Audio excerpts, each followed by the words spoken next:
سے کیا شکایت کریں جب ہمارے اپنے ایسے ہیں؟ ہم غیروں سے کیا شکوہ کریں جب ہمارے اپنے انگلی اٹھانے سے باز نہیں آتے؟ اور بات بھی کس سے کر رہے ہیں؟ پاکستان کے سابق چیف آف آرمی سٹاف سے، جو کہ اس آپریشن کی اس وقت کمانڈ کر رہے تھے۔ ان کو سب کچھ پتا ہے اور آپ ان کے سامنے، کتنی ہمت کی بات ہے، فیلڈ اٹیمپٹ تھا آپ کا۔ بٹ کیسے آپ کیا جانتے ہیں؟ ہم لوگ آرٹلری کے بارے میں کیا جانتے ہیں؟ ہم فوج کے بارے میں کیا جانتے ہیں؟ ہمیں کیا پتا کہ کمک کیسے پہنچتی ہے، کس طرح لڑائی ہوتی ہے؟ لیکن ہم لوگ اس طرح گفتگو کرتے ہیں معذرت کے ساتھ کہ جیسے ہم سے بہترین دفاعی تجزیہ نگار کوئی ہو ہی نہیں سکتا۔ اور ایسے ہی کچھ ہمارے کافی بابا نے کیا۔ اب کافی بابا کیا کر رہے ہیں؟ یہ ایک عجیب و غریب حرکت ہے۔ یہ میں نے نوٹ کیا ہے کہ جب بھی ملک میں کوئی اسٹیبل سچویشن ہوتی ہے، کافی بابا کچھ نہ کچھ کر دیتے ہیں اور کافی کام کر دیتے ہیں۔ سوات میں اچھا خاصا آپریشن ہوا، کافی بابا نے صوفی محمد کا انٹرویو کر لیا۔ پھر اس کے بعد اچھا خاصا معاملات چل رہے تھے، کافی بابا نے منور حسن صاحب کا انٹرویو کر لیا۔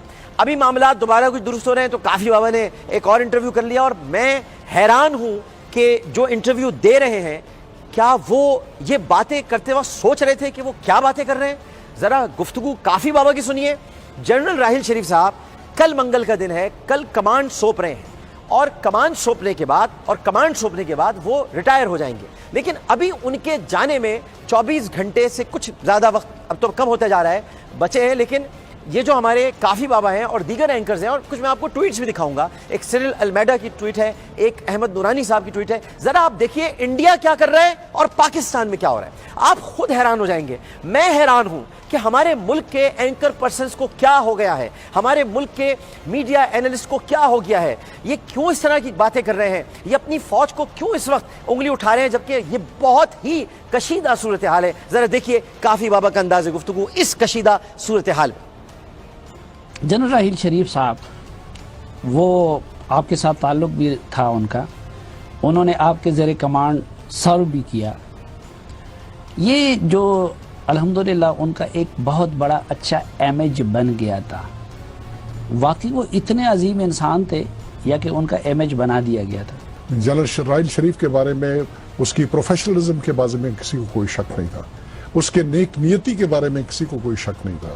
ہمارے وزیر دفاع خواجہ آصف صاحب تشریف فرما تھے، وہ ماضی میں بھی کہہ چکے ہیں، کل بھی وہ کہہ رہے تھے کہ دھرنوں کے پیچھے اس وقت کی ISI کی قیادت تھی۔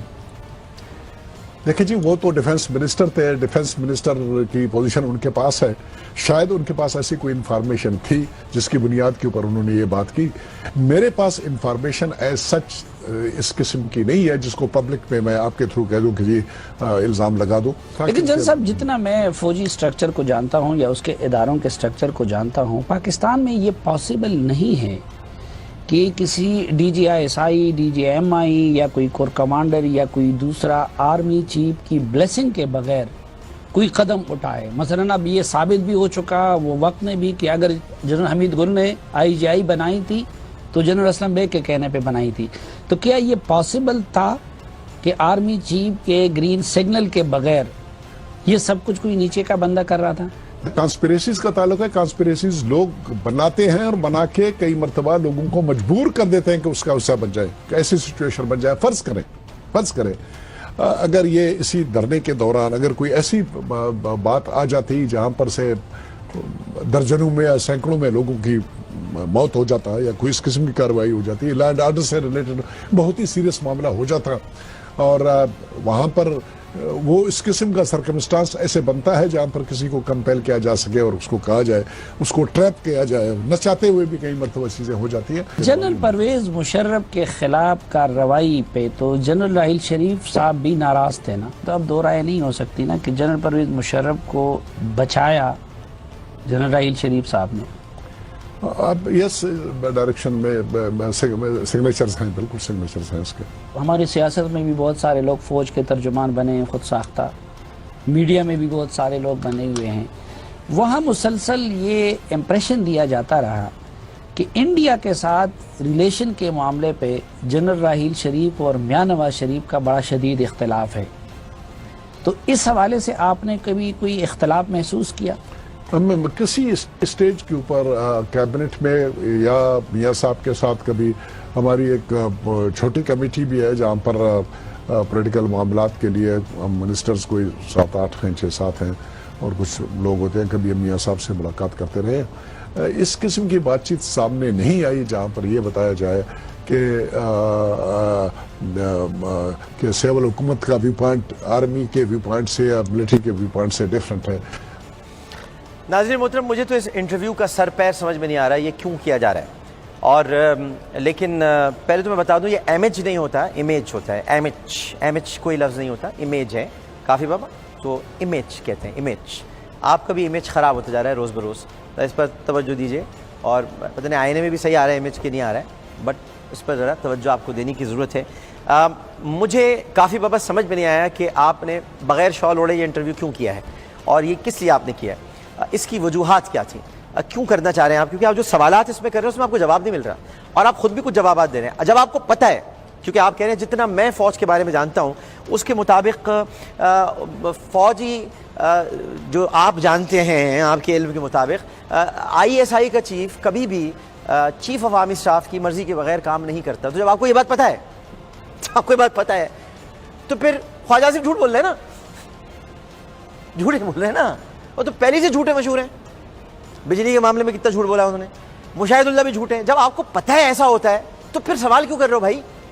اس کا مطلب جھوٹ بول رہے ہیں نا. وہ خود ہی جواب، خود ہی سوال، اور خود ہی سوال کر رہے ہیں آپ. مجھ کو جہاں تک پتہ ہے، تو جب آپ کو جب پتہ ہے تو پھر جب پتہ ہے تو پھر پتہ ہے.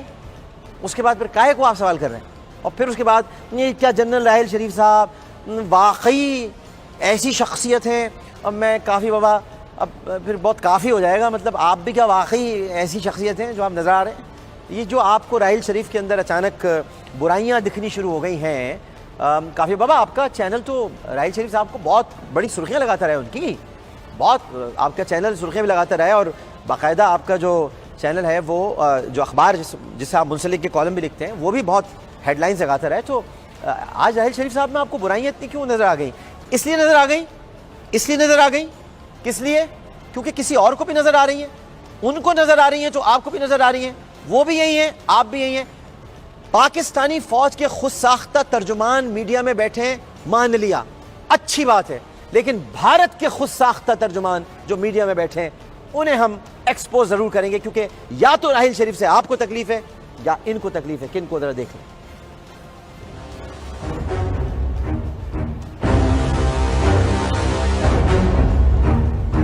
پاکستان کا اصلی کنگ کون ہے؟ پاکستان کا کون سا شریف نقاب اوڑھے ہوئے ہے؟ پاکستان کا کون سا شریف دراصل شریف نہیں ہے؟ پاکستان کا وہ کون سا شریف ہے جو بھارت کے لیے خطرہ ہے؟ ان سارے سوالوں کا جواب ایک ہی شخص ہے، راحیل شریف. پاکستانی سینا کے مکھیا راحیل شریف بھارت کے لیے سب سے بڑا خطرہ، کیونکہ یہ شریف اب پردھان منتری نواز شریف کو اپنے شکنجے میں لے رہا ہے. پیرس میں پردھان منتری نریندر مودی کی پہل کے بعد بھارت اور پاکستان کے راشٹریہ سرکشا صلاحکار اور ودیش سچیوں کی بات چیت ہونا، ودیش منتریوں کے بیچ بات چیت ہونا راحیل شریف کو راس آیا اس کی امید کم ہی ہے. اس کا ایک ثبوت یہ بھی ہے کہ اس بات چیت کے بعد دباؤ میں آئے آتنکی سنگھنوں نے بھارت پر بڑے حملے کی تیاری کر لی ہے. خفیہ ایجنسیوں کو ملی ایک جانکاری کے مطابق ISI نے حافظ سعید کے چھاٹے 30 آتنکیوں کو ٹریننگ دینی شروع کر دی ہے. کیا ISI بنا راحیل شریف کی منظوری کے ایسا کر سکتی ہے؟ نہیں. کیا حافظ سعید بنا راحیل شریف کے دباؤ کے ایسا کر سکتا ہے؟ نہیں. بھارت اور پاکستان کی سرکاروں کے بیچ بات چیت کو پٹری سے اتارنے کے لیے اگر کوئی آگے آ سکتا ہے تو وہ ہے راحیل شریف. دیکھیے، شانتی کے لیے خطرہ ہے شریف نمبر 2. کافی بابا کچھ یادداشت واپس آئی. کافی بابا یہ وہی لینگویج ہے جو آپ بول رہے ہیں، بالکل وہی لینگویج ہے. کافی بابا پکڑے گئے ہیں آپ، وہی لینگویج استعمال کر رہے ہیں آپ.